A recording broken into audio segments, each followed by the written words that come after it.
Hey, welcome back. I know, hey? It's been a long time and, so many things have happened. Yes. Welcome back, everybody, to episode 75. This is like our, what do you call 3/4 of something? Yeah. Is there a special anniversary? Trimester? For 75?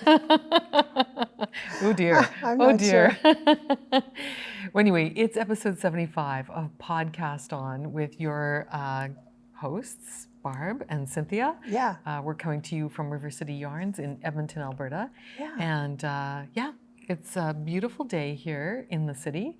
The sun is shining, there's still snow on the ground, but it kind of feels like spring. Would you agree? Yeah, it feels like spring, but there's still a real chill in the air. So we know we can't get the plants out quite yet. Probably another 2 months before that happens. Yeah. But yeah, we just spent a day today in the shop. Yes. And today's Saturday. Today's Saturday. The podcast is coming out a couple of days afterwards. Yeah. But yeah, tell us about the day today, Barb. It was a great day today. The sun was shining. So many people came in. And, Cynthia and I have been really working hard at selling off all of our yarn. It's our strategy to have it all gone by the end of the month. Yeah. So if you need any yarn, check out our website. Lots of great buys. But it was so wonderful because people were coming in like Chantel. And we wanted her to stay. And then, we got sidetracked. Yes. But Chantel, hi, big shout out from Cynthia and I. Yeah. We want to wish you a lot of luck on that big wool sweater.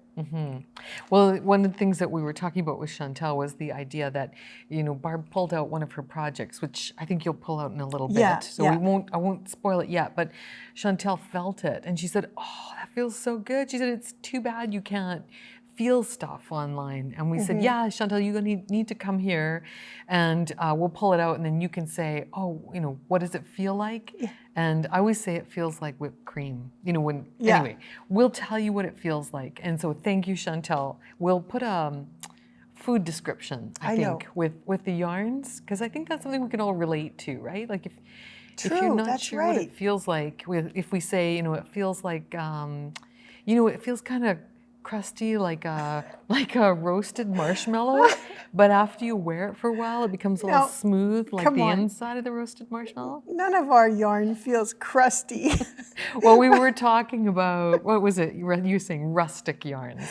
So rustic yarns sometimes feel a little crunchy, right? Okay. Is that fair? That's fair, right? Crunchy's better than crusty. Okay. Semantics. Yeah, words are really important, right? They are. Yeah. They are. So yes, that's a great idea. Yeah. Okay. If somebody had smell-o-vision, though, wouldn't that be fun? I'd really like to find out about that, if that's even a thing. I don't know. Well, I suppose in a virtual reality environment, if you were wearing something on your hands, you could probably do that. But you could probably get a sense of what that smell would be like. We're not there yet, but I think we're close. Yeah. Virtual reality yarn shop. Here we go. So as you know, Barb and I, as Barb said, we're closing our bricks and mortar location, and we announced that last week, and there was so much good energy. Yeah, in the comments, like, thank you. I just want to say thank you for supporting us in this decision and for committing to come along with us on the journey. I think that's the most important part. When you change paths, you worry that you're going to lose some people along the way. And so we want you to know that because we're closing our bricks and mortar store, doesn't mean that we're going away. Right. We're still going to be here, and we want you to come with us. And some of the plans that we have for the future are already starting to solidify.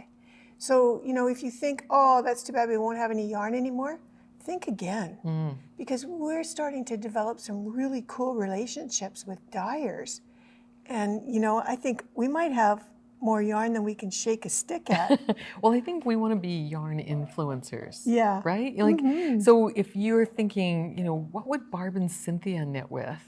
We could tell you that. Yes. And we've got some great recommendations for you. Yeah, and some wonderful partnerships. Absolutely. Some great folks. Yeah. So exactly. stay tuned. I think it's going to be really exciting. We just have to get through this last, kind of like,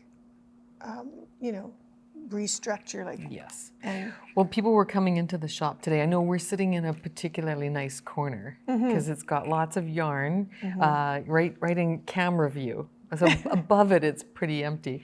But people were coming in today and saying, "Oh, like I can see holes. I can see the product's a little thinly spread now." there's more samples out Yes. covering the walls Yes. than, yeah.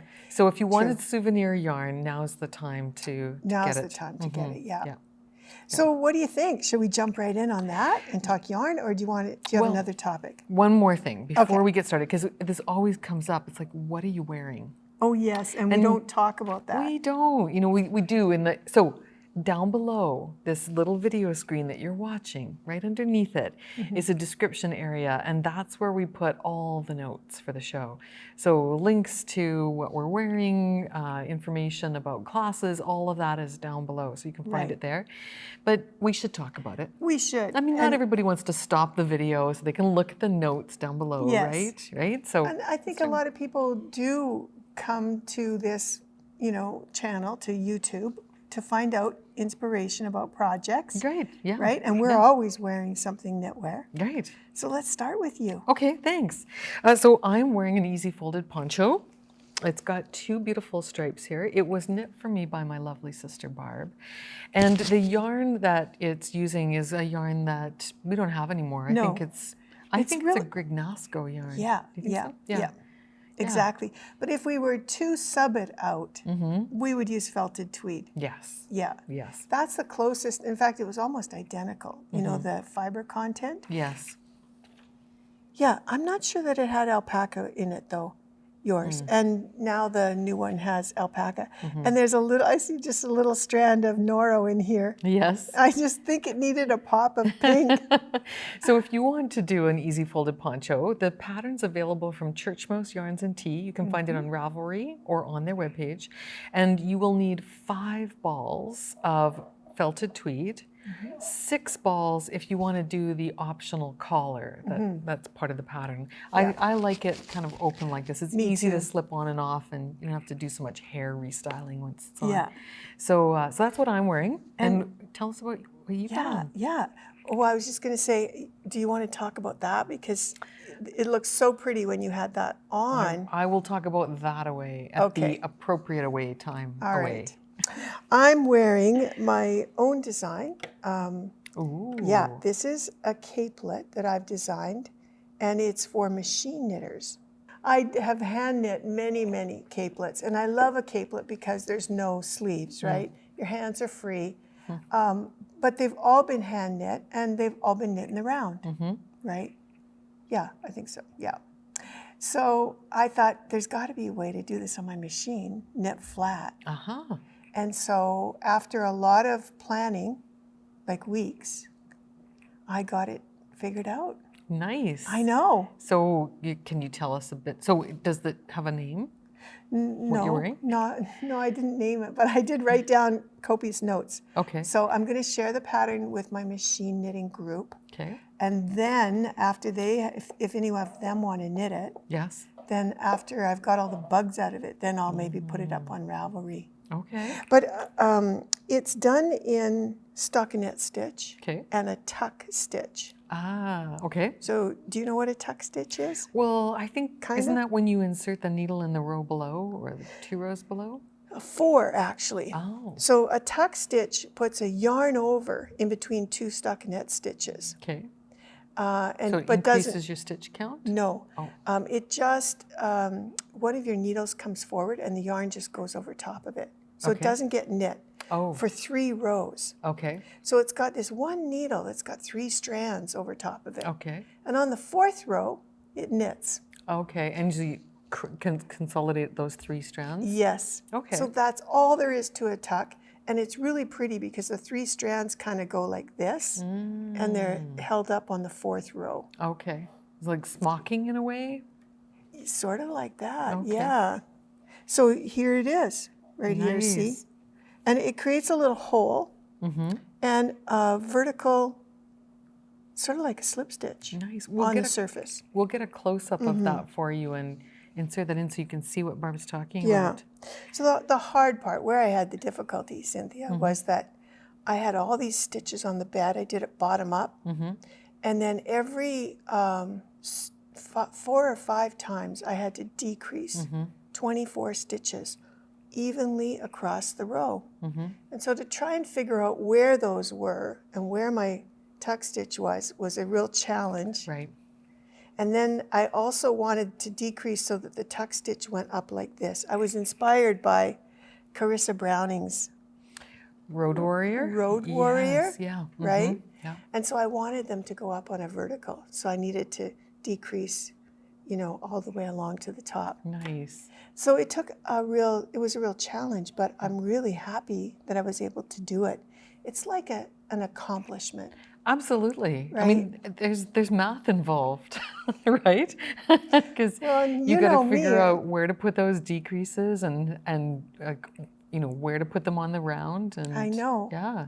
The only reason I'm any good at math is because, you know, I had a crush on our math teacher way back when. Our math teacher? Yeah, he was You your didn't math have a teacher. crush on my math teacher. No? No. Wasn't my math teacher your math teacher too? I don't think so. He still worked at the school. Okay. Remember, he married one of the kids that were in your class. No. No. Okay, it could have been you. Anyway, the unnamed crush is what made you good at math. Interesting. I was terrible at math. I didn't have a crush on my math teacher. I was awful at math. Yeah, but anyways, now I'm really good at math. I had a crush on my English teacher. Oh. Anyway, I'm so sorry. I interrupted you.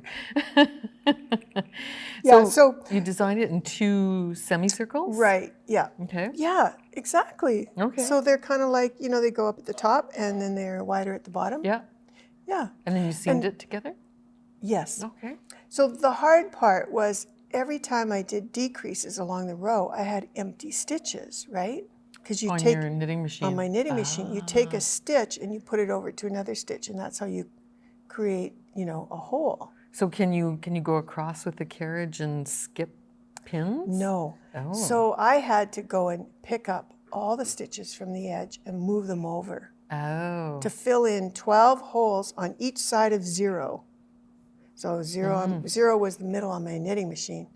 So I had to fill in all these holes along the side. Sounds very complicated. It was very complicated. I have a garter bar, which helped. It's a tool that picks up all the stitches and allows you to move them over and slide them off. Ah. But the first time I used it, they all fell off. Oh, no. Yeah, so it was a challenging thing to do. Right. And now you're going to get all of your machine knitter friends to do this, and they're going to say, "We love you, Barb." Yeah, it's probably easier to knit it in the round. But well, it looks great. It was the challenge that I was up to. What is the yarn that you used? This is El Rio. And I just want to tell you, thank God I had it on today. Yes. Because it was freezing in here. I came in and it was just so cold. The sun was out, but it was freezing. Yeah. So I was glad I had it. It's still below 0 here, even though it feels like spring. Yeah. So this is El Rio. It's lovely. Thank you. Would you like one? I Now might. that I've got the pattern down, Oh. you should pick a color. It only takes 4 balls. Nice. It's actually less than 3 1/4. Oh, very nice. Yeah. Okay, sure. Yeah. That sounds like a great deal, right? We could be twinsies. As if we aren't already. Yeah, well, that's really nice, Barb. That's what I did. And then so, did it stretch? it did stretch. Okay.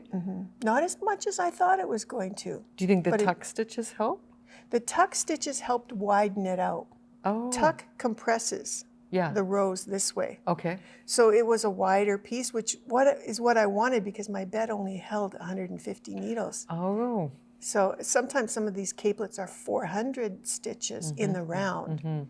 So, but it's got lots of width to it. Yeah. The alpaca, I think, stretched widthwise in this case too. It's very drapey. I thought at first maybe it was like a linen or a cotton that you were wearing. Yeah, no. Interesting. So for those of you who may not know, El Rio is 100% alpaca, and it's one of our in-house brands. So it's RCY El Rio. We'll put a link to that down in the notes below. And it's a lovely DK weight yarn. Baby alpaca too. Yeah, it's so very it's soft. really soft. It's lovely. And you're wearing it against your bare skin? Yep. So All day. how does it feel? What food does it remind you of? What food? Wow. Well, it's hard to do food, but I would say, it's got just a really nice softness to it. It's like a little like polar fleece. Ah, interesting. A little bit. Okay. Yeah. And I sometimes can't wear mohair. Like I can wear, I love mohair, I love mohair, but wearing it right next to my skin, some days, especially if it's really dry here, bothers me. Yeah. And so it's still dry here, Yes. but this one feels really nice. Oh, good. Yeah. Good. Wore it all day. Well, that's great. Okay, so you're wearing an unnamed design out of El Rio, and for those of you who want to machine knit it, maybe... I wonder if you could hand knit it, if I could write out the tuck stitch instructions. You probably could, or I could help you with that. Because it would be like a drop stitch, wouldn't it? Yeah, well, yeah.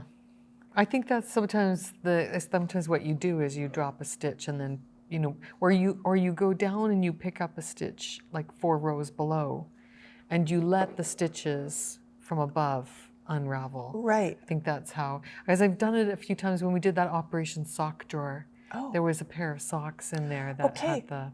Why don't I lend you the pattern, and then you could try and reconstruct the tuck stitch and knit me one. Yeah, sure. Yeah. Probably not going to happen, but maybe.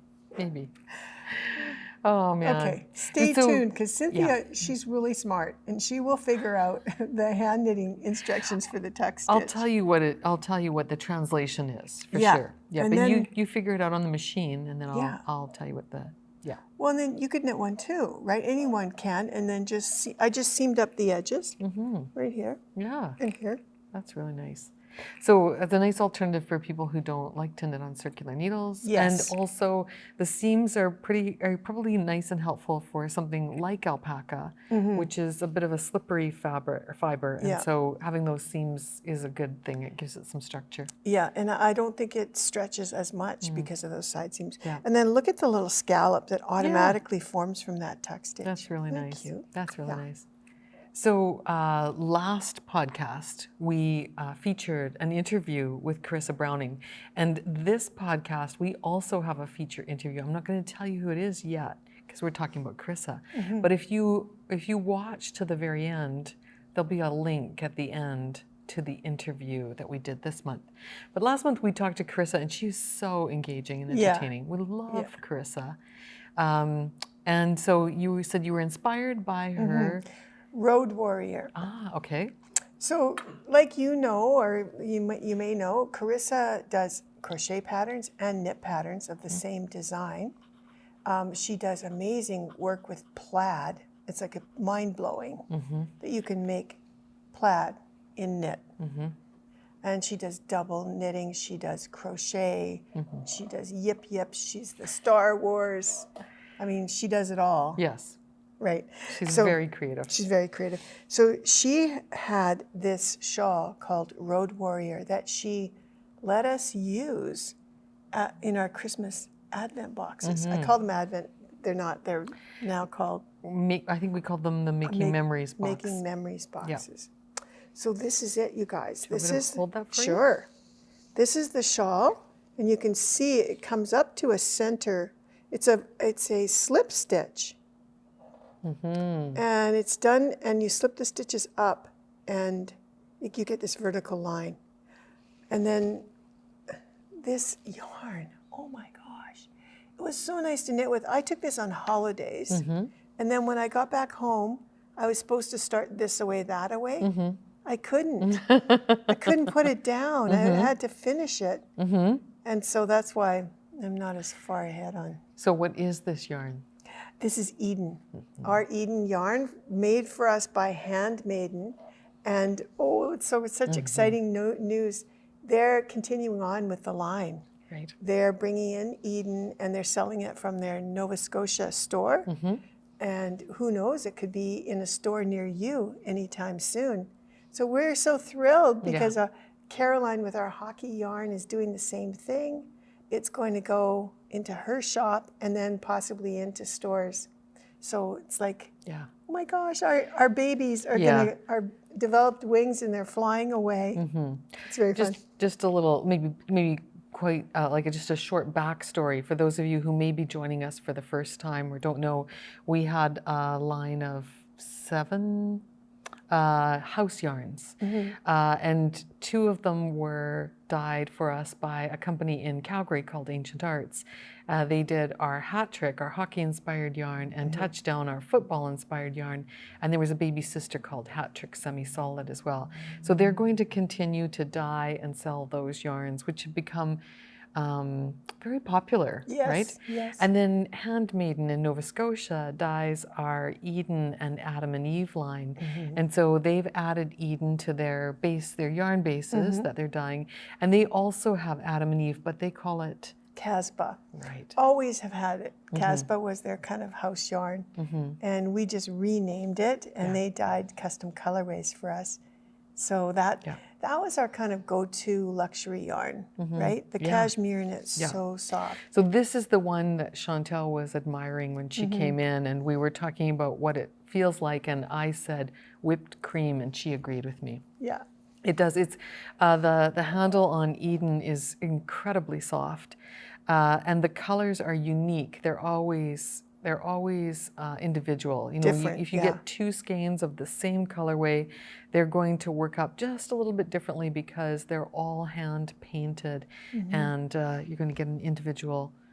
You're going to get an individual look each time you use it.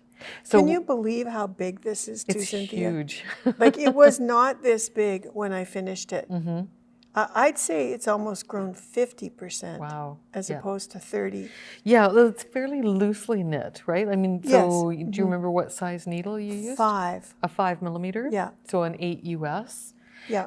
And this is kind of like a light worsted weight yarn, so you know, give it room to kind of grow. Hey. Yeah, and the garter too, right? It really, you know, with the garter stitch, it stretches. Well, out. that's beautiful, and so you used kind of like a kit of colors. Yes. So if somebody wanted to do this, Barb, what would you recommend for yarn? Well, you know, we have the gradient kits. Yes. We still have a few in Eden. And then Cynthia and I are going to talk about a new kit that we're coming out with that has slim skeins, so colors that are 1/3 of a skein. Right. So that might be fun. Yeah. To do it in that. Yeah. But you know, there's, I think as long as you had 3 skeins of DK weight merino, maybe you've got a gradient at home. Yeah, and you could do it with 2 colors of a strong, like of the navy, and then you'd get that strong striping effect throughout. So kind of like one main color, and then so you use the equivalent of 1 skein of Eden, 1 full skein of Eden for the navy, and then 4 colors okay, that were half skeins each. Okay. So this would be about the equivalent of 3 skeins of Eden. Okay. Yeah. But we'll talk about some projects, you know, coming up that have 2 skeins. Yeah. And then you could add a 3rd. And do you feel brilliant for having finished this? Like, is it a satisfying knit? Do you feel like, you know, you've accomplished something really nice and pretty? Every time I finish something, I feel like I've accomplished something. Yeah. Right? Yeah. It's I think that's the whole thing about knitting. It's so rewarding that way when you finish something off. Yeah. It also, you know, gives you permission to start something else. Right. Which is also very fun. Do you need permission to start something else? Well, you know. This is really nice, Barb. Thanks. Yeah. Yeah, I'm really, really, really, really liking this. Great. So let's see your Carissa design, because you finished it. Okay, so just a quick update. Last month, we did we did a make-along. We called it the This Away, That Away make-along. And we had put together some curated colors for it. And you might remember This Away is the knit version of one of Carissa's designs. And That Away is the crocheted version of one of Carissa's designs. So I finished my That Away. I'll take it off the mannequin here. I used, so this one's in a fingering weight yarn. Right. So I used, I'm just going to check and see if we've got the right side or the wrong side facing here. I think. Can you tell? Yes. Yeah, so let's turn it this way. Okay. And I'll explain why. So I'm using 2 skeins of yarn here. One is, the pink is Pink Tulip. It's Socknado yarn. So another Italian merino nylon blend from Ancient Arts. And the black is our Adam and Eve in the colorway Void. And I think, Barb, we still have a couple of kits left in this combination. I think you're right. And if not, it's Pink Tulip and Void. You can find the individual skeins on our website. Yeah. Doesn't it feel nice? It does. I was just seeing if you could feel the difference between the cashmere and... Yeah, can you? Yeah, a little bit.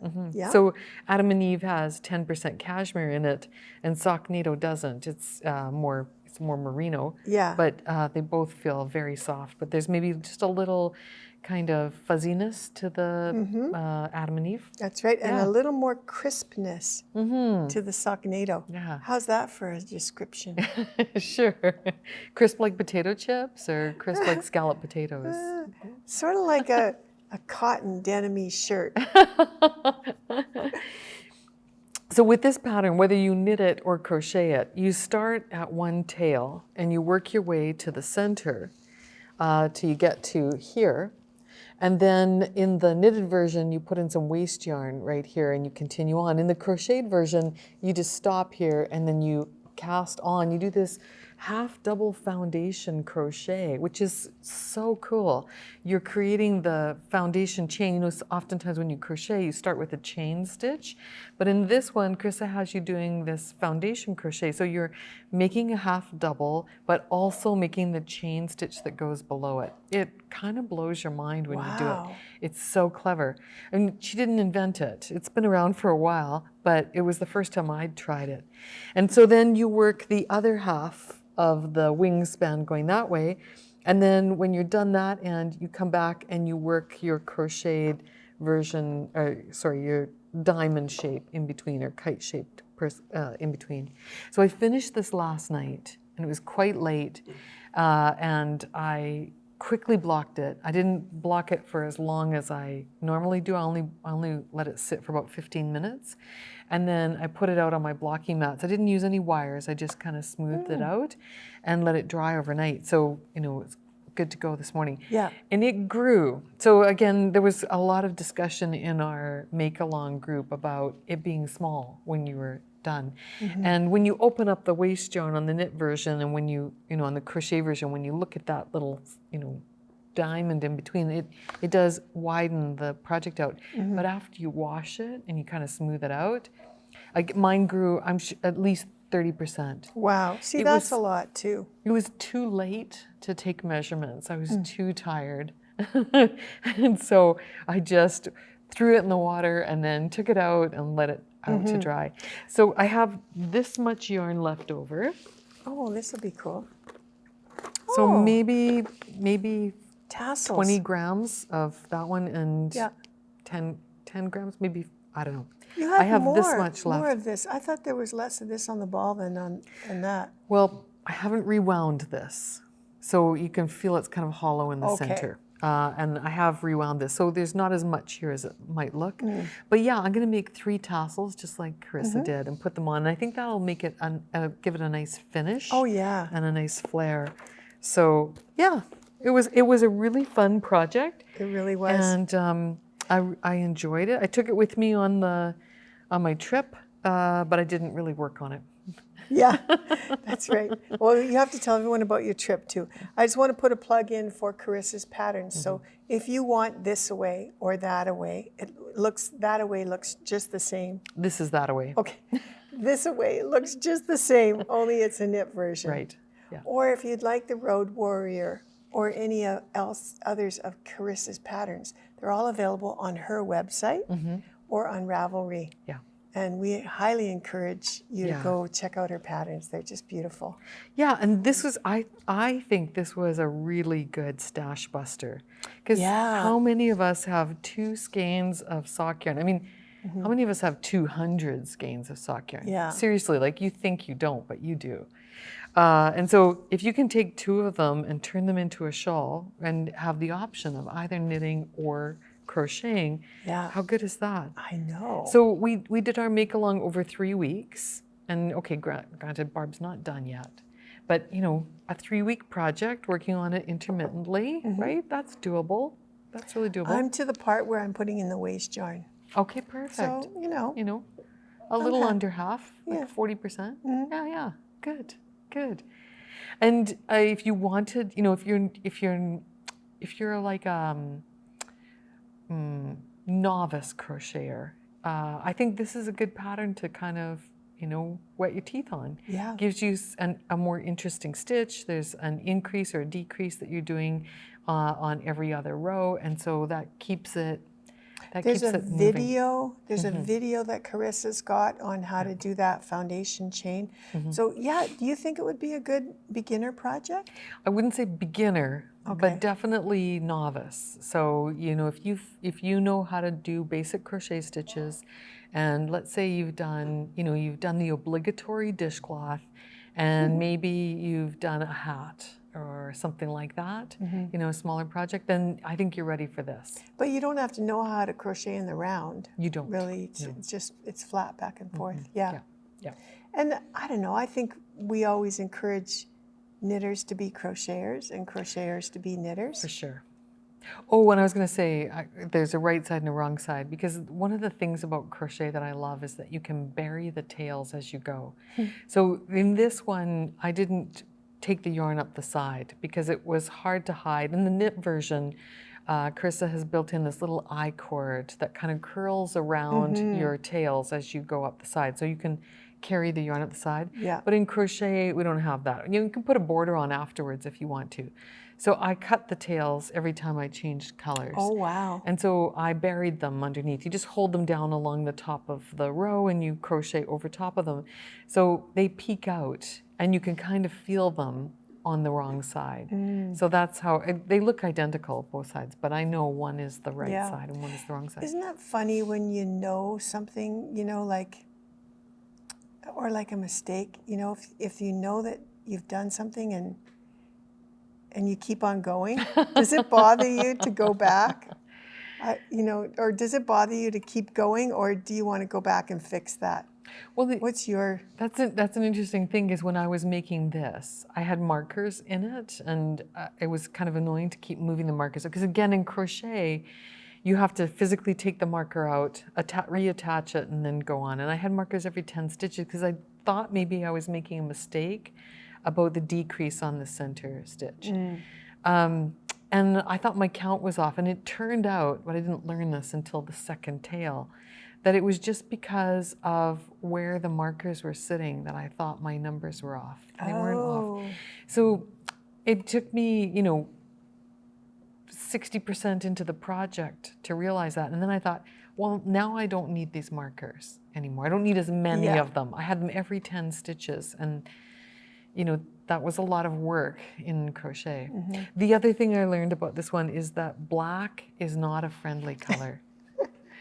You know, I was trying to crochet this, and you know, I'd have to take off my glasses and hold it up here like this to see where to put my hook in, because that black is really, so I think the black would be easier to knit than it was to crochet.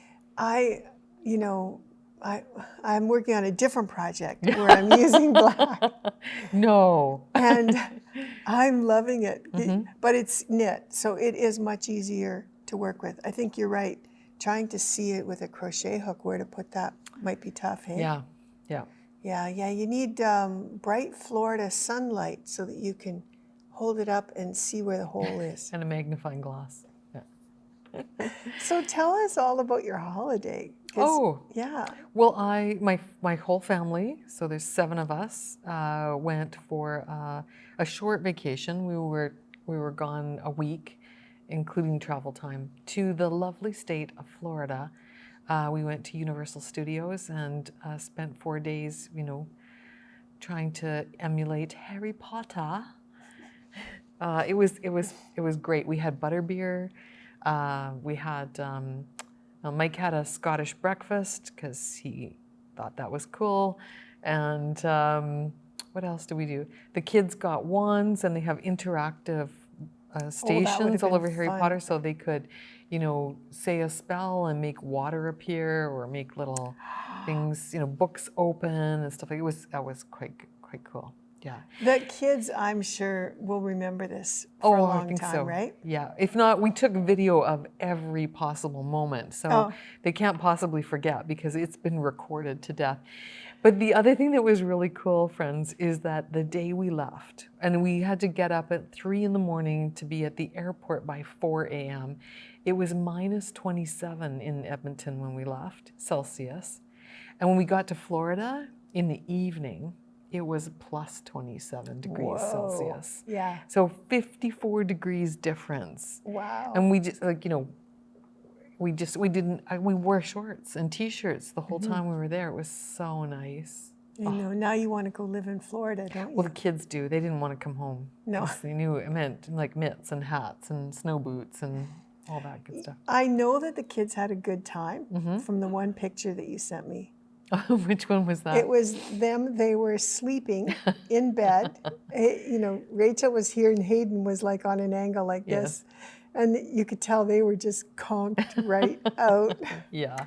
So they must have just been exhausted. They were like, if you're going to a park, it's a big day. And you get up early because we stayed on the resort. So we got an hour, we could go in an hour ahead of the rest of the crowd. Yeah, we got early access. Oh, that's nice. And so, so we had to be, down by the bus at 8 a.m. so we could get to the park before 9.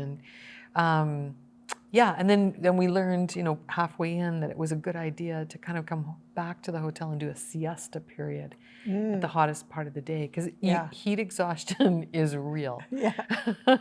So we would come back to the hotel and stay in the pool for a few hours and have an early supper and then go back to the park. Yeah.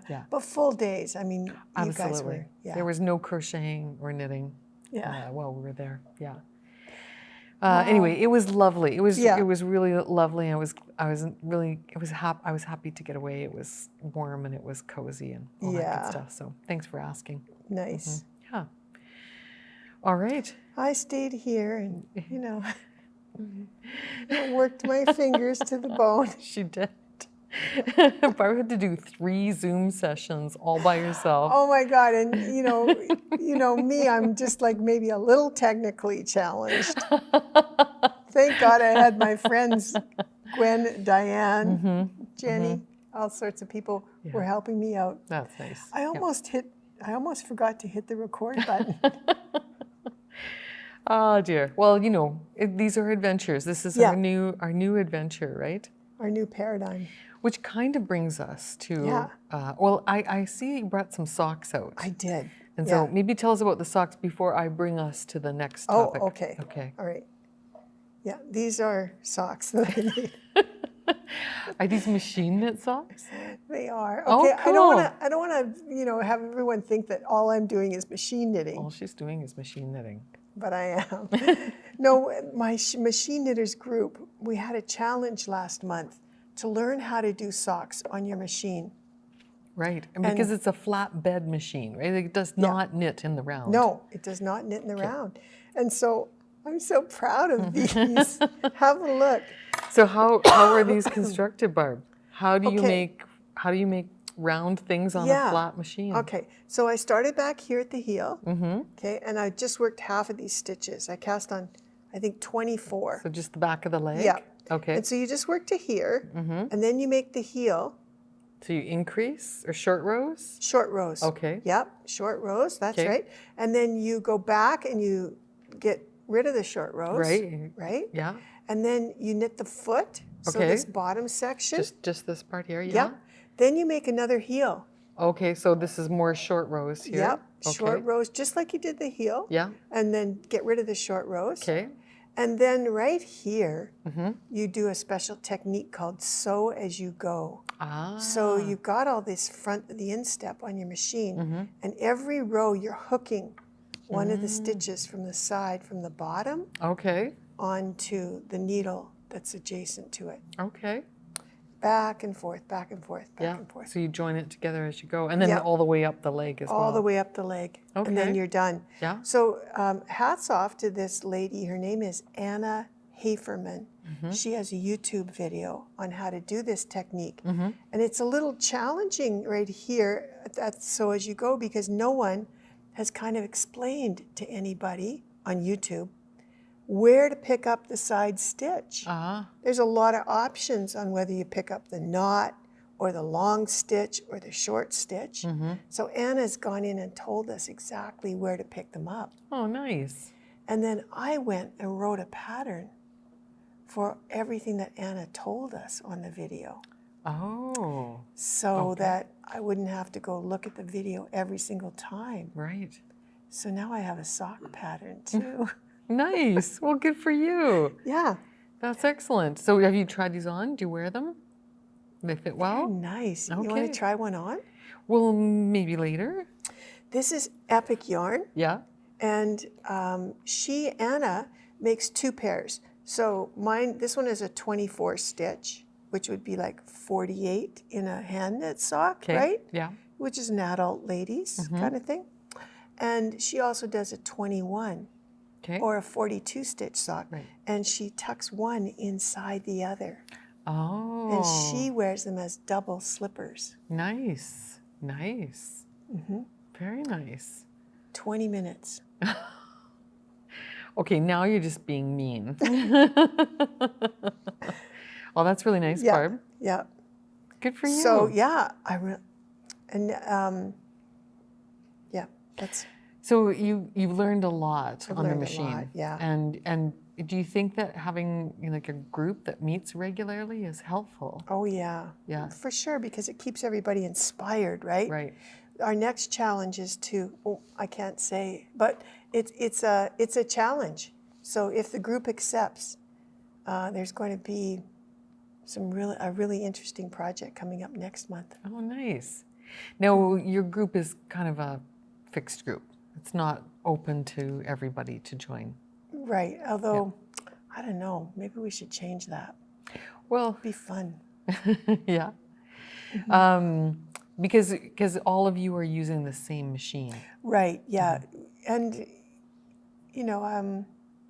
we probably could open it to other machines, but I have no idea how to use other machines, and they can be fairly complex, right? Yeah. So for now, your group is closed my group's closed. While you develop experience, but maybe in the future this might be something where we could do kind of like a group that does a specialty kind of topic like that. Yes, absolutely. And I think it would be fun too to open it up to other LK 150 folks. Because the group's really doing well. I can't believe how skilled the members have been. Yeah. The ones that are coming out to the meeting. Anyways, I don't know about the other ones, but yeah. Yeah. I mean, but I think that's kind of important, right? If you want to do something better, joining a group is a good way to do that. And sometimes those groups are on Ravelry. Sometimes they're on, YouTube. There might be, other, but doing make-alongs and doing, these kind of community support kind of things is a good thing. So it's like, one of the members, Lisa, she had a problem with her machine, right? It just wasn't working well. So I created a little demo on, troubleshooting. If you've got a jam or you need to replace your sponge bar, which is kind of like the only thing that really kind of goes wrong with the machine, how to do that and how to take the needles out and put them back in. So things like that, I think, are so helpful to a group. Right. Where you can come in and say, hey, has anybody had an issue with this or that? I just made a note because Barb did a video on how to change out the sponge bar in your machine, and we have that as a public video on our website. So I'll put the link to it down below in case you want to looking for it. Great, yeah. We have all these playlists, and you know our podcast goes under one playlist, but we also have a playlist called RCY Knits, which is like tips around knitting, and RCY Crochets, which is how to crochet and some other crochet tips, some other stitches. And then we have another one that we've just started about machine knitting, so that's there in case you're interested in that as well. But Cynthia, I love to hand knit too. You know, I consider my day is not done until I have 10 minutes of hand knitting at night. It just totally relaxes me. Right. So yeah, I'm definitely bi. By Craftual or by Knitual. All right. Yeah, I mean, knitting and crochet are both portable. And we've heard this from quilters and from weavers, and I suppose from machine knitters as well, that, you know, there's some things you just can't take with you everywhere. But your knitting project, you can pretty much take everywhere. Yeah. Speaking of knitting and socks and, you know, portable projects, last month we asked you to tell us what your favorite kind of heel is. And I went through all the comments on the website, and I'm here to tell you that the most popular heel is the heel flap and gusset. Really? Some people do it cuff down, some people do it toe up, but a lot of people commented on the fact that it's the one that fits them the best. The heel flap, the traditional old-fashioned heel flap and gusset. Yeah. Now, there were some other interesting options, and some of them I hadn't heard of before. So I've made a list so I can look them up. The Fish Lips Kiss heel. Now, I have heard of that before. Yeah. I think I may have even bought the a pattern. pattern off Ravelry for that. The Fleagle heel. I've heard of that Have too. you? Yeah, but I don't know what it is. Yeah. Short row heel, of course. That's what Barb was showing you on her sock. And then the Welsh heel. Like, I don't know, is that a heel that people have in Wales, or, you know, is it? So I have some things to look up. Okay. But those were, so that's 5 heels that people mentioned. Yeah. You can still participate if you want to, you know, tell us a different heel, or put in a link in your comment to, you know, your favorite heel style. Well, that would be really interesting as well. That's great. So I thought that was kind of cool. Was that a contest? Did we have were we picking a name with that one? No, that was just tell us about your favorite heel. And then we asked people as well, you know, for some suggestions, because we were saying that as we close our bricks and mortar store, that we're not really selling yarn anymore, and that maybe we might have to look at a name change. So we had a ton of suggestions. Did we? Yeah. Aww. And that's where we said, you know, if we picked one, that we would send a prize. Yeah, for that. well, let's just send a prize anyways, even if we don't pick one. Well, there's a lot to, okay. So we'll see. If this gets boring, I'm going to say right now that we reserve the option to speed up the audio through this section. You'll just hear me go, like that. Okay, so I'm starting with the oldest comment and going forward. Janice suggested River City Sisters. Knitting All Night said River City Makers Connection or Collaboration or Community. Nana George said Stitchin' Sisters, to which I replied, that's taken. And then Ayamsa said, there's a whole little story there, so if you want to see this, go back to the comments on our last podcast to read this. But he said, you know, he had this kind of vision of us acting like truck drivers and going over our CB. Did you read that one? So he said, CB, Cynthia, Barb. I'm going to do this here. CB, flow on the go from our river stream to your yarn stash. Like that. And then he also said, Barb, sorry you're feeling sick. Oh, yeah. However, you always look so beautiful and elegant to me. So I thought, oh, that was so nice. I thought, you know, I had to say thank you for that. Now I'm just blushing. Elegantly. You're blushing elegantly. So it says. Walter said River City Craft and Design. Coral said CB and River City Design Studio or River City Sisters Knit. People like the CB. River City, so Seaham said River City Designs. Lucia, River City Sisters Designs. Jessica, River City Sisters. John said Bar Sin Uni, I think university like. University. Passion for learning. Yeah, oh, that's good. Stamperitis said makers are learners, making lifelong memories. Nettie 062 said River Knit City. So reversing the two words. Oh, isn't that catchy? Kathy from Philly suggested knitsters and makers. I thought clever little pun there. Shell said RCBC. River City, Barb and Cynthia. I think that's what that's. He just said RCBC. So, you know, that's kind of catchy. Yeah. Joanne, River City Fiber Chats and Designs. Mona, I just copied a quote from Mona. A welcoming community of learners and creators. Janice said Sisters in Yarn. Neely, River City Sisters. Diane, RCY Epic Adventures. Oh. Yeah, that'll be for the travel arm of our new venture. Sally said River City Dreams.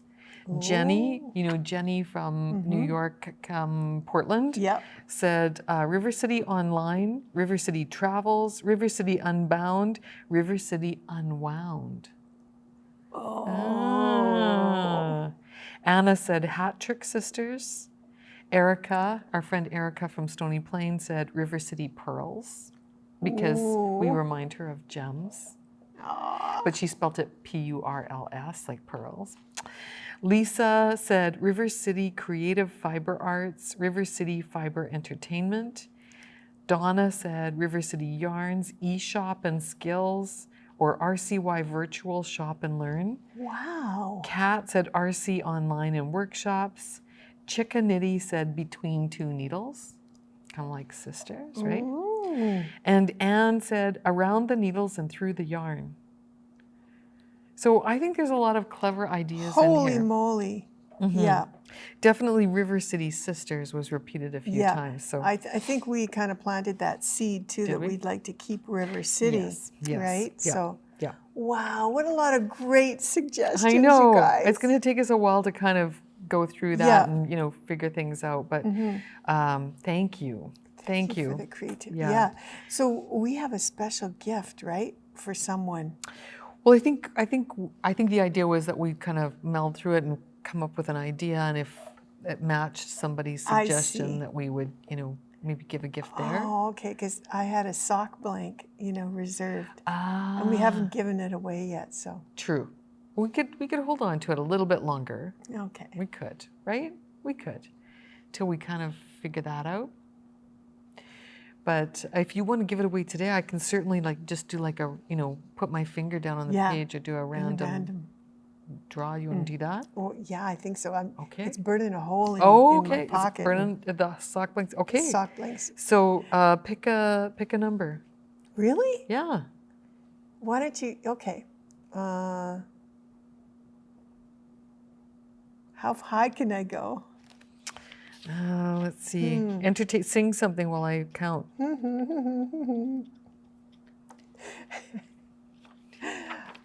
Okay. 22.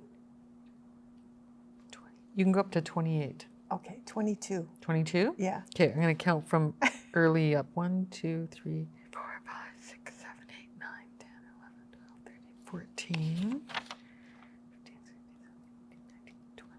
21, 22. So that's Anna Phillips. She said Hat Trick Sisters. Oh. And that's not necessarily where we're going, but let's give her the hot sock blank. Yeah. Okay. Oh my gosh. Okay. Anna Phillips. I will put a note in YouTube for you, Anna, so you can get in touch with us. Or you can send an email to cynthia@rivercityyarns.com. Yeah. And we'll get your prize to you. Thank you, everyone. You're all winners. You're brilliant. Yeah, those are great. Absolutely. Yay. Okay. That's it for, you know, kind of like follow up from the last podcast. Yeah. You know, I think these things sort of meld over time, right? because, last month we didn't have a whole lot of a clue where we were going. And this month we have maybe a little more of a clue where we're going. Yeah. But I think as things start to, move along, we'll have a better sense. Sure. The vision is still kind of, it's still a little misty right now. Yeah. But let's talk about where we're going and some of the things that we're doing. Yeah. Because we have some stuff that's happening right now, right? Right. Yeah. Yeah. Go ahead. Okay. Do you want to start? So last month we talked about these cowls. Yes. Okay. So last month I told you that I had been working on some cowls. Yeah. And this is... Last month, she walked in wearing this one, and I fell in love with this. Yeah. Just thought this was so pretty. Yeah, so I made a couple of other samples using Eden. This one was leftovers from my Took to a project. Took to a workshop and where we were just doing swatches, but I couldn't do that. I had to have a project. So, so I made another one out of Eden, and this one was a little on the small side. It so that's fits for Rachel. And so I made another one out of Eden. this one I used a full skein of Odd One Out, which is one of our Yarnicorns.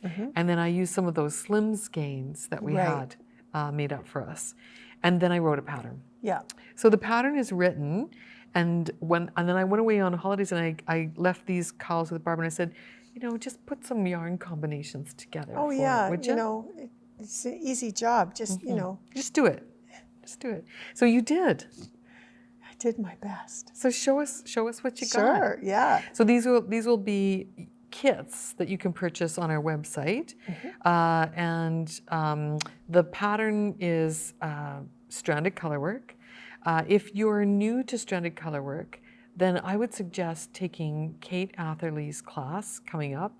It's called A Gentle Introduction to Fair Isle, and it's taking place on March 17th, which is St. Patrick's Day. Yeah. And she's going to teach you how to work with 2 colors.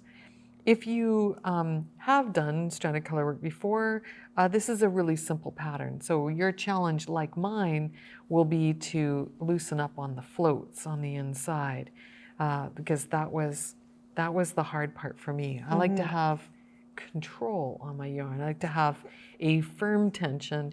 And when you're doing this kind of work, you have to really loosen up on the inside. I could see that could be a challenge for you.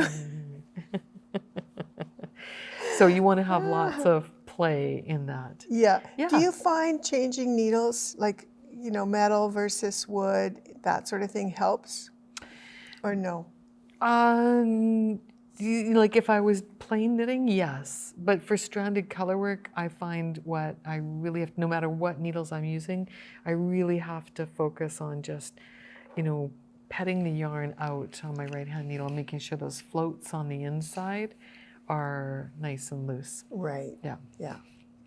So, so the kit then includes the yarn to do this, plus the pattern, printed pattern. Yeah.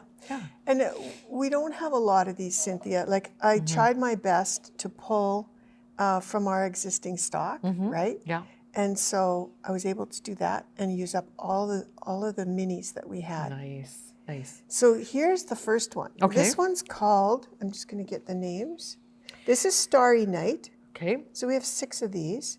So in this kit, you get a full skein of Starry Night. Right. And 3 of the Eden Slim. Right. Right. Yeah. So in this one, this skein is gorgeous. I don't know if we can open it up, but this has a lot of beautiful golds, and then it has this really bright blue and purple, a section of purple, and sort of almost a greeny teal here. So I wanted to pick colors that were different so that we wouldn't have a section where, gold went into gold kind of thing. And I also wanted to have sort of a light, Cynthia's got a section here that's quite light, like this is dark, and then we have this really light, and then the X's are in a pink. So I wanted to have something light and something dark with this one so that we'd have lots of contrast. This one, I especially loved because it sort of went with this section so well. Mm-hmm. It still looks nice with the gold and with the blue. Yes, Yeah. and with the blue. Yeah. So these were sort of one combo. That's really Just kind nice. of wrap those together. Yeah, and so this one's called Starry Night. Okay.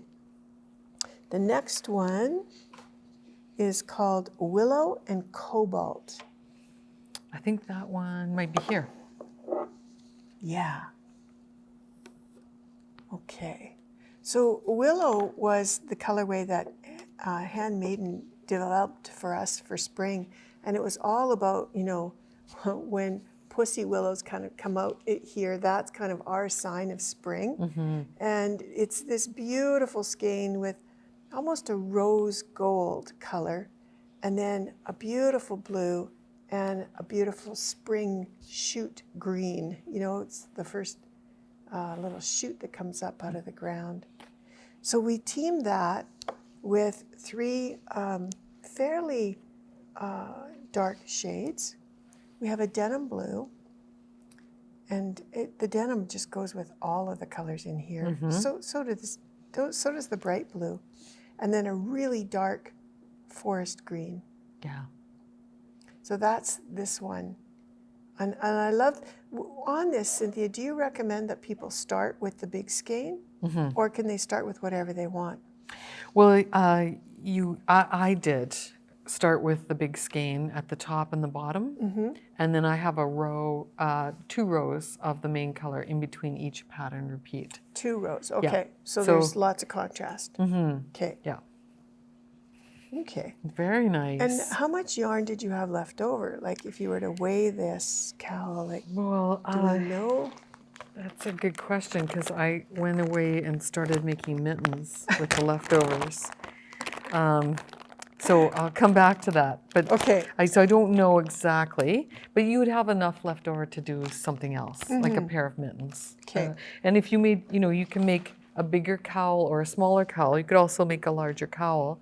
Right. You just have to add 10 stitches. Oh, okay. So you've got that in the pattern that you Yeah, can. yeah. Okay. Yeah. All right. The next one is also kind of using a forest. It's this one. Okay. So this one's called Forest and Sky.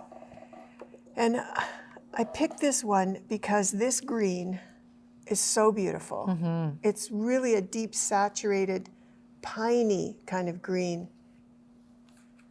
It's beautiful. Lots of depth.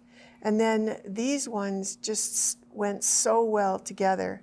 This was sort of a lighter denim blue, a sage green, and I call this one Sky because it's so pretty. It's just a really pale blue. Yeah, that's lovely.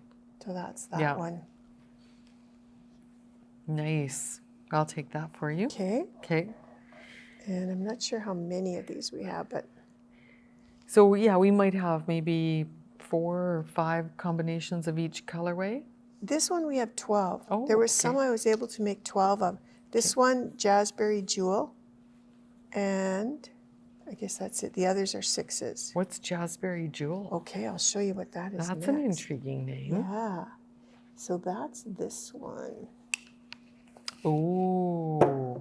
So this is using Jewel Yes. from our line. So it's a deep, deep purple with a pink and a magenta undertone to it. In my deep purple dreams. Mm-hmm. And then this one, which is a really pretty purple, and a hot pink and a light pink. Love it. Love it. Jazzberry Jewels. And then we have Indigo Night. Oh, where's that one? Oh, where is that one? Oh, here. Break these. It's just such a fun way to display them in big glass jars. Yeah. Oh, nice. So this one, this is what I was sort of trying to replicate. But, well. Or this one. Oh, yeah, sorry, that one. Yeah. Yeah, so that one is the one that Cynthia did for Rachel. Yeah. Using an indigo and a light blue, this we call this linen purple, and the bright blue. Nice. Really nice. Yeah, and then the last There's one. one more. One more. And that one I think is kind of like this one a little bit, or inspired by this one. Yeah, lily and pine. Okay. So this one was using wood lily. Mm-hmm. And then again, this piney green. Oh, yeah. Did I leave one behind? Yeah.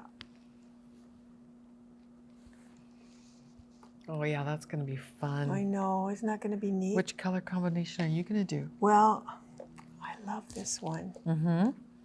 I really do. It's just so bright. Yeah. Ooh. I know. Which one are you going to do? Which one are you going to do? Yeah, this is really fun. Mm-hmm. But I don't know. I like that pink one too. I think too that once you get these on the needles, you know, it's gonna be so much fun. Mm-hmm. Yeah. You're gonna be able to make decisions about, well, what comes first, what comes second. Yeah. We might have to do a make-along. Now there's, look at it. This one actually kind of calls to me too. Mm-hmm. Yeah, You like that gold? I do, and I like this bright, bright blue. Yeah. And yeah. I like the colors that go with it. Mm-hmm. But you know, you might have other shades too that you want to add, right? Yes. There's no way that no reason why you have to stick with 4. You could go more. Absolutely. Yes. Or you could just go with 2. Yep. Yeah, you Anyways. could, or you could use 2 skeins of Eden, you know, and do it. Yeah. To do it. Yeah. Just plain. So right now, the pattern, we're offering the pattern with the kits. Yeah. And then a little bit down the road, we'll offer up the pattern by itself for sale. Yes. But in the first run, we're going to do it with the kits while I'm working on a few other little add-ons. Yes. Mhm. The pattern might have mitts to go with it, It right? might, yeah. Because I just can't Exciting. stop. I just can't stop. I was playing around with putting... Oh, stripes.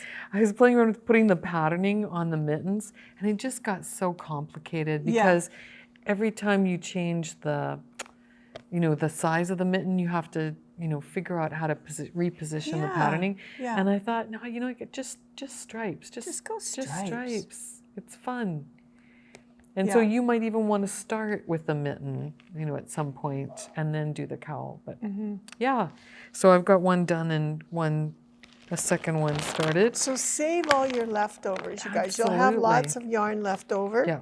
The cowl doesn't take all of this, so save all your bits and bobs, Yes. and we'll be back with more. Yes, yes, exactly. While I've been holidaying and crocheting and, you know, doing Fair Isle stuff, what have you been up to? I've been working at the store. But you had a beautiful blanket. Oh yes, And and then needles. I go home and I knit at night. Yeah, as long as I can. So a lot of my projects are really simple patterns. But today I brought in one of my blankets because I was asked by one of my customers to show off this one. Okay. And so I brought this in, and I really got a lot of positive feedback from this.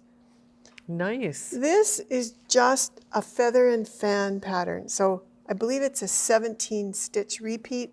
You can find feather and fan in any stitch dictionary, or you can just Google it online and you'll get patterns that will pop up. But this one was made with just odds and ends that were in my stash. I actually went out and bought the gold that went in it because I felt it needed a pop of color. And these blankets are so simple to make, but I gave them at Christmas time to some of the members of my family. And I think these were the ones that were the most popular, that feather and fan. People got to pick which one they wanted. Yeah, yeah. So I kept this one because I have a couch that's this color right here. And I love this blanket, so I wanted to share it with everybody. Nice. And I got asked for yarn recommendations. And so I just wanted to share this. This is a yarn that I'm totally in love with. This is Julie Aslan Nurtured. It's a blend of Rambouillet, Targhee, and Merino. And you guys, this is so nice for a blanket. It's soft and it's cushy and it's woolly wool. What did you call it? Prickly? Crusty? It is. It's all of that. The other thing about this particular yarn is that Julie had it all, like it's sheep that come from North America. Yes. It wasn't, it wasn't imported fleece. No. And I think it was milled here in North America as well. Yes, Green Mountain. Spinnery? Yeah, something like that. Yeah. I think it's on the eastern side of the U.S. So this is all beautiful, natural wool. And then Julie's dyed it. And so she's got these amazing colors. And I thought, you know, if I was going to put together something for me to do another one of these, I would use this. So here's sort of a palette that I pulled together. And every 4 rows, you change colors. Some of the sections are done in mohair here. And you can see that this mohair is really lacy. You can see, Cynthia, right through it. And that's because it's knit on, it's fairly fine. And it's knit with, I think, an 8mm needle. So I kept the needle size the same all the way through. But, you know, mixing a little bit of this and a little bit of that is so much fun, you guys. The thing I love the most about knitting is the whole creative part of it and ending up with something that, you know, you love. It just fills me with joy to be creative like this. Yeah. I mean, this is a good stash buster too, right? If you have those, Yes. because you probably, if you go through your stash, you'll probably find that you have a predominant color in your stash. Yes. And it might be teal. It might be teal. And so buying something like a bit of gold or cream or something that will give it that just punch. a little pop. Yeah. Go through your stash and see what you've got. And then I highly recommend, if we've got some colors that you think could add to it, try this yarn. It's really, really nice. So for a short time, you might be able to buy this kit. Yeah, sure. Yes, true. Yes, we've got we have sweater quantity. Nurtured. Yes, Nice. of nurtured. So I think there could be 4 or 5 sweater kits. And the same with this. This is called Lang Mohair Luxe. It's And beautiful. we put these in because there's enough in here for the whole Afghan. Oh, wow. You know, you can use it by itself, or you could combine it with this in a certain section. Yeah. You could use it with this and change the color slightly. So this is like a painter's paint palette. Right, really. and these Mohair Luxe ones, they're kind of like a gradient colorway. They are. Look So- at this one. This one's got taupe in it and teal and sort of a watery blue and a green. This is perfect for combining with something like Dew in Julie Aslin that is creamy, but it's got a pink undertone and a blue and then a camel kind of color. So pretty. Nice. Yeah. Nice. So that's that. Okay. And then So if somebody wants a blanket kit, could they contact you? absolutely. So that's barb@rivercityyarns.com. Yeah. Okay. And we'll definitely tell me what colors you like, and I'll go searching through, and almost everything's on sale. Yeah. So Yeah. that's the nice thing. And then the other thing I brought in was the extreme blanket. Yes. You got to see this. This is kind of crazy, but Did fun. I Here. show that last time? I don't No. think so. No, I don't think so. There's I have a banner of it on the website, but yeah. Okay. Yeah. Just going to turn around here. Okay. This really is crazy. All right. I'm going to pass this over to you. Okay. Maybe. Wow. Okay, I've And got this. both of them. Okay. Okay. So, who doesn't have stash at home and one of these big tote bags? Honey, I shrunk the kids. All right, I went through my stash and I picked out all my chunky yarns, Yes. right, that were like this. And we had these incredibly big needles. These are for extreme knitting. If anyone has access to an alpaca or a sheep farm where you can get roving, that's what these are intended for. But you know, Cynthia, as I was working on this, I thought, oh my God, this would make the most beautiful rug. Can't you imagine this in your bathroom? So there you are, you step out of the tub and you step onto this. It'd be very nice. So I'm just going to bind off. Ah. And this is going to go straight into my bathroom. It's going to be my new bathroom rug. That's lovely. Oh, this was fun. You enjoyed it? It was so much fun. Was it slow going? It was slow going, yeah. But you know, I think it's such a cool effect. So how many strands of yarn do you have here? I think 14. And I'm Navajo plying one of them as I'm working, which is a cool technique in itself. Show us how to Navajo ply. Well, there's this one strand of white here that, okay, when I get to, this is Navajo plying, it's just pulling a slip knot through your yarn. You just open it up with your fingers and you pull on it. And what's the point of that? It takes a single strand and turns it into a triple strand. So my whole thing here is volume. Right. And so do you feel those little joins? No. No. And you don't, it's like plying or twisting your yarn as you're knitting.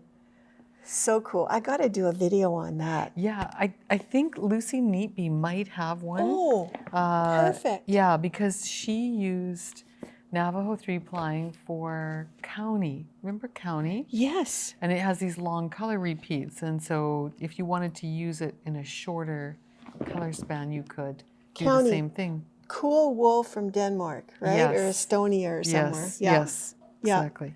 But yeah, this is the idea. And then I carry it around in this big tote. It just sits kind of behind my chair. And I'll do a row or two every day. A row or two is like this much. Wow. Yeah. Yeah, that's amazing. It's so much fun. You like it? Yeah, it's fun. It's cool. And I don't think I'd do a lot of it, but. Right. You're putting a dent in your stash? Totally. Yeah. That's kind of nice, isn't it? It is. And it's nice to be able to use up the leftovers. While you're there, you've got a pillow behind you. Okay, well, this is for Yarnicorn, and I really think we need to give a shout out to everybody who's bought our Yarnicorn pattern. Thank you very much, everybody, because the proceeds are going to Alzheimer's. Right. And Cynthia's done an amazing job of putting all the pictures in from last year when we had, every month we had a different yarn that we called Yarnicorn. And we made these beautiful mitered squares that we then ended up sewing together. You did a blanket. Yeah, so I combined mine together at the same time. Yeah. Yeah. And I did a pillow. And we're going to be raffling these off. Right. So anyone who buys our pattern, we sold 2 to a lady today. She was sending one to her sister. Oh, nice. In Saskatchewan. Nice. Yes, it's called, on our website, it's called the Yarnicorn Project. And it's, we call it Part Blanket, Part Remembrance Album. It's a 12-page PDF download. Yeah. It contains a pattern for the knitted blanket, information about our Yarnicorn yarns, the dyers, and the charities that we contributed to throughout 2022. Right. And we're going to put the pattern on sale until April 1st. On April 1st, we will count up how much we've collected from pattern sales and send a donation to the Alzheimer's Society. Yeah. And then we will also, each time you purchase the pattern, we'll put your name into a draw for one of the projects that we've created with the Yarnicorn yarns. Yes. So that's going to be a lot of fun. So there's a lot of fun. Yeah. So, you know, you can buy more than one copy of the pattern if you want to. Yeah. So, Ann Budd's also having a charity, right? Speaking of Alzheimer's. Yeah. Is it too early to share that? Maybe. So, well, let's. You might know because if you've been following us for a while, we've been doing this every year. But Amba does a thing she calls the longest day, and it's a fundraiser for Alzheimer's as well. And on the longest day of the year, this year I believe it's June 19th. It's Father's Day. She's going to be knitting from dawn till dusk on a project, and encouraging you to purchase the pattern for the project and work along with her. The pattern goes on to Ravelry at the end of March. So we're a little bit ahead of the gate in terms of giving you links to the pattern, but we'll come back to it next month. And our plan is to support Anne by hosting one of the Zoom sessions during the day and possibly giving you some recommendations for some great yarns that you might want to use. Canadian yarns. And then we'll be knitting the cowl as well. And I told Anne I would give her, my whatever I knit as a sample to give to a donor. So, nice. What she does on the longest day, she knits a cowl and then, or whatever the project is, and then at the end of it, she'll give it to anybody. She'll do a draw of donors. So everyone who contributes over a certain amount, she'll put their name in a draw and give them her hand knit project, which is really nice. Yeah. So I thought, it might be nice to give more than one prize. Yes, yeah. absolutely. Yeah. So that's how we're doing that. And I think the dyers are also going to contribute money from the yarn sales, right? We're asking them to do that. Yeah. And what Anne does is partners up with yarn shops and dyers and anybody else and sort of asks for a commitment. So since we don't have any yarn to commit to the project, we thought we would kind of invite some other dyers to do that. So stay tuned. It's a great cause. Yeah. Next month we'll be able to maybe show some of these. Yeah, exactly. We'll have a little more information for sure. This month, we've got some fun things coming up. Okay. I'll talk about a few of those. Yeah, and we're going to have an M cowl on this one? Well, I think we should. What do you think? Absolutely. Yeah. Maybe we'll start it after Kate's class. Okay. So if you want to know more information about the MCAL, because we don't have a lot of details just yet, subscribe to our newsletter. That's really easy to do. Go to our website, which is rivercityyarns.com, and on the bottom of every page you can click to subscribe to our newsletter. And we'll have information about all kinds of things that we have going on. So help me decide. Do I do this one?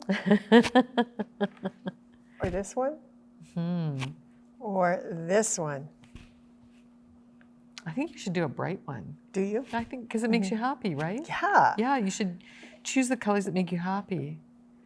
Well, this certainly looks beautiful on you. Thanks. Yeah. Thanks. I have a bright purple hat, so you can see this me one coming. Looks good on you too. I think that's the thing about Fair Isle. What do you think? Yeah. Right? It's or is it this one? Oh man. Oh man, too much fun. Yeah.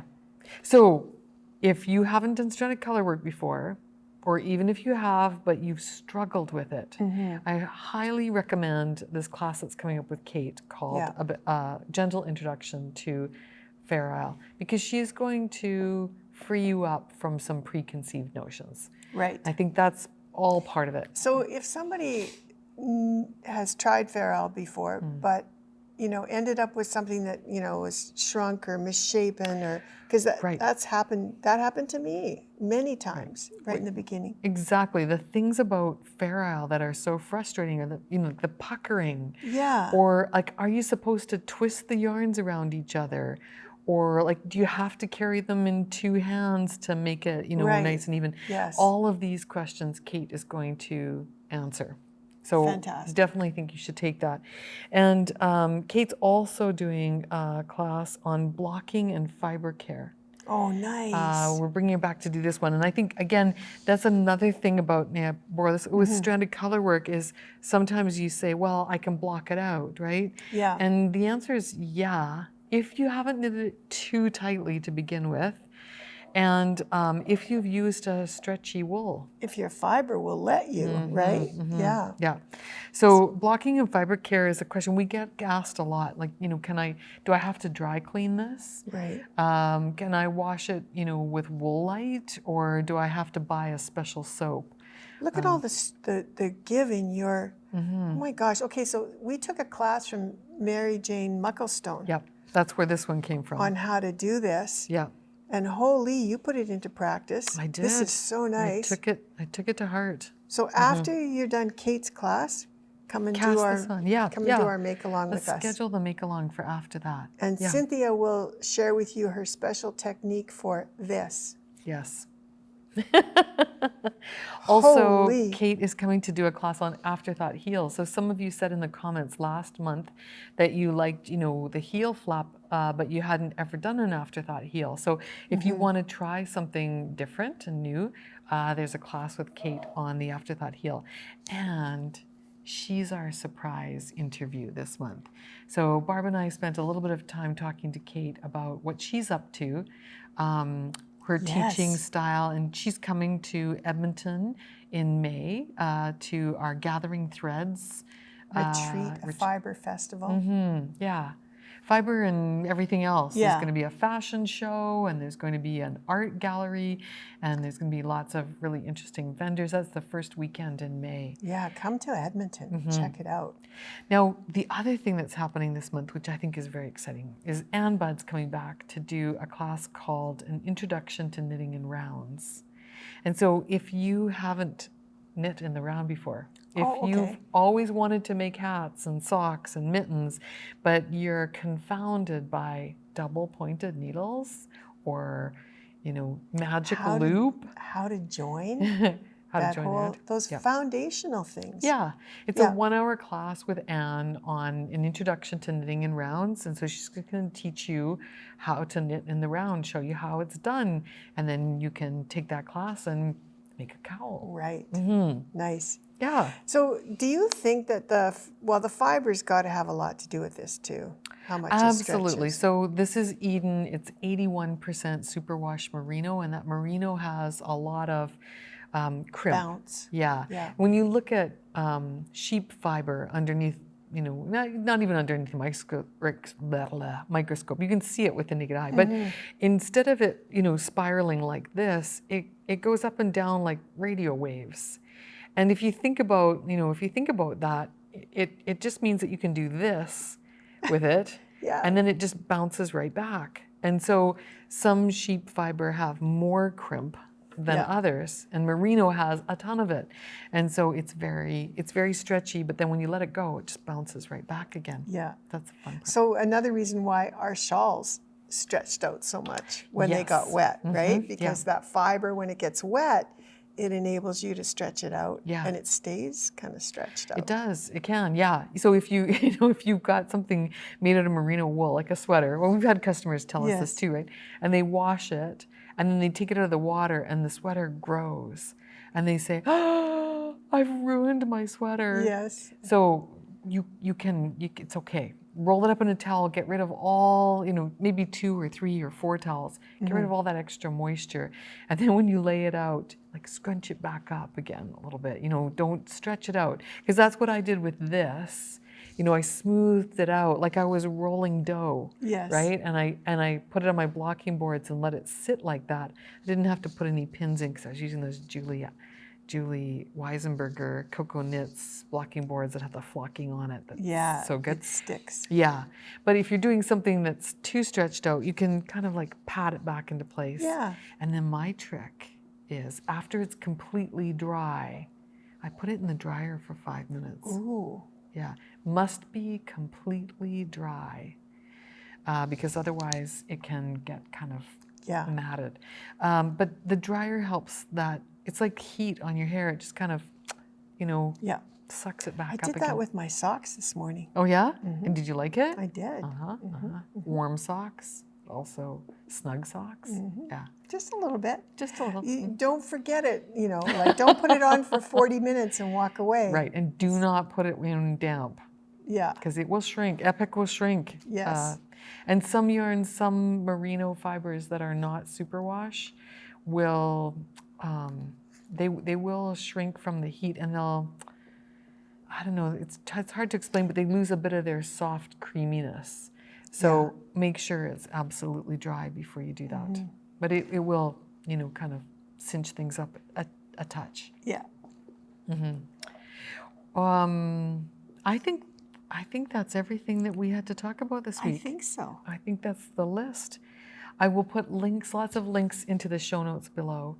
We also want to put in a plug. If you watch the video to the very end, where we've got a little interview with Kate, you can click on that box and it'll take you to the interview with Kate. And then about a week after the podcast comes out, we'll make that interview public. If you subscribe to our YouTube channel, you'll get notifications when we publish a new video. And we have plans to publish more videos more often. Some will be tutorials, some will be interviews, some will be little trips that we take. We might visit another yarn shop, you know. So, Cynthia, I have just a couple more sock blanks. I think we should have another draw for next, you know, next podcast. Sure. And we'll send away another. Absolutely. We've got the one that we're sending to. Yep. So let me turn my page here. And Phillips. Okay, and send us a email with your address, and we'll get that off to you. And then I have another one. Okay. So I think we should give away one more. So, like for next podcast? Okay. So what should people do to get included in the draw? Nothing. I think we should just comment. You know, make a comment. That's easy. Yeah. And just let us know. Let us know what you'd like. If you were going to take a class, Cynthia and I do a lot of teaching. What is it that you'd like to learn? Are you a beginner and do you want to focus on something fairly easy? Or are you interested in steeking or, you know, color work or blocking techniques or finishing? Sure. Let us know what you're interested in. Also, if you have more thoughts about, you know, a potential future name for, you know, Barb and Cynthia Enterprises, add that. If you just want to say, you know, hello, we're always open to that.